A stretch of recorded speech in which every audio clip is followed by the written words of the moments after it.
হরে কৃষ্ণ। অনেকে প্রশ্ন করে থাকেন, আমার তো ভাই গীতা পড়ার ইচ্ছা থাকে বা প্রভু গীতা পড়তে তো ইচ্ছা হয়, কিন্তু গীতা পড়তে গেলে তো মনে করেন আমি তো সাংস্কৃতিক জানি না, অনেক শ্লোকে আমার ভুল হবে উচ্চারণ, আর গীতা উচ্চারণ ভুল হলে আমার তো পাপ হবে। পাপ হবে? পাপ হবে না, পাপ হবে না।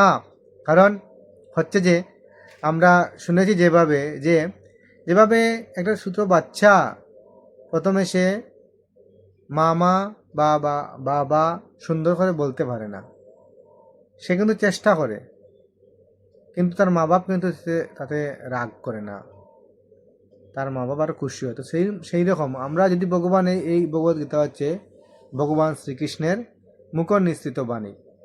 তো আমরা যদি ভগবদ গীতা পড়ার চেষ্টা করি, কিন্তু ভগবান আমাদের সেই চেষ্টার মাধ্যমে ভগবান খুশি হবেন। আর এবং এইভাবে সংস্কৃত পড়তে পড়তে ওয়ার্ড বাই মিনিংস এগুলা পড়লে আমরা পরে সুন্দরভাবে আমরা বলতে পারবো। তাই প্রতিদিন অজুহাত না দেখিয়ে গীতা পড়ার চেষ্টা করুন এবং গীতার জ্ঞানকে হৃদয়ে জানার চেষ্টা করুন। হরে কৃষ্ণ। জয় শ্রীমদ্ ভগবদ্গীতাকে।